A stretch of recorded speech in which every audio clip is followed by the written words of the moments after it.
안녕하세요. 오늘의 3분입니다. 일명 사자는 눈빛이 다를까? 거짓말을 할 때 그 사람의 눈빛이 평소와 다르다고 느껴본 적 있으신가요? 미묘하게 흔들리는 눈동자, 불안하게 깜빡이는 눈꺼풀. 오늘은 바로 그 흥미로운 궁금증, 거짓말쟁이의 눈빛은 정말 다를까? 라는 질문에 대해 심도 있게 파헤쳐보는 시간을 가져보겠습니다. 과연 눈은 마음의 창일까요? 아니면 교묘한 속임수의 도구일까요?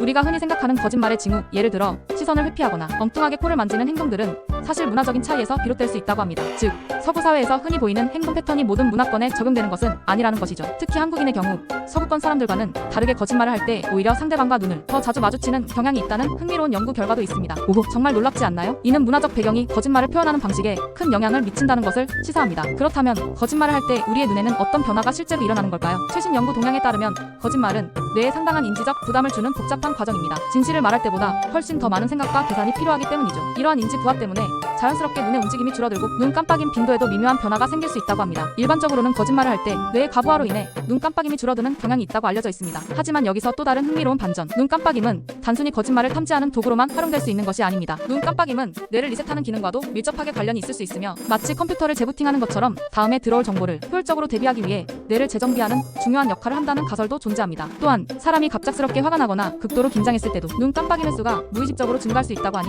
단순히 눈 깜빡임의 횟수 하나만으로 모든 것을 단정지어 판단할 수는 없겠죠. 게다가 우리의 놀라운 뇌는 눈이 깜빡이는 매우 짧은 순간에도 시각 정보를 일정하고 안정적으로 유지하기 위해 눈 주변의 근육을 정밀하게 조절한다고 합니다. 마치 자동 초점 기능처럼 말이죠. 정말 신기하지 않나요? 이처럼 우리의 눈은 우리가 미처 인식하지 못하는 순간에도 생각보다 훨씬 더 복잡하고 다양한 기능을 수행하고 있다는 것을 알 수 있습니다. 그렇다면 우리는 타인의 거짓말을 탐지하기 위해 어떤 점에 주목하고 주의를 기울여야 할까요? 가장 중요한 핵심은 바로 맥락을 파악하는 것입니다. 단순히 눈을 깜빡이는 횟수나 불안정한 시선의 움직임과 같은 단편적인 정보만으로 성급하게 판단하기보다는 그 사람의 평소 행동 패턴, 이야기의 논리적인 흐름, 그리고 전체적인 분위기와 맥락을 종합적으로 고려하는 신중한 접근이 필요합니다. 또한 지나치게 빨라진 눈 깜빡임, 예를 들어 분당 92회처럼 일반적인 평균보다 훨씬 빠른 속도로 눈을 깜빡인다면 이는 숨겨진 거짓말이 무의식적으로 드러나는 신호일 수도 있다는 점을 조심스럽게 기억해 두시면 좋을 것 같습니다. 결론적으로 거짓말쟁이의 눈빛은 정말 평소와 다를까? 라는 복잡한 질문에 대한 명확한 답은 아쉽게도 단정 지을 수 없다입니다. 눈은 때로는 마음의 창이 되기도 하지만 때로는 교묘한 속임수로 우리를 혼란스럽게 만들기도 합니다. 거짓말을 탐지하는 것은 매우 복잡하고 미묘한 과정이며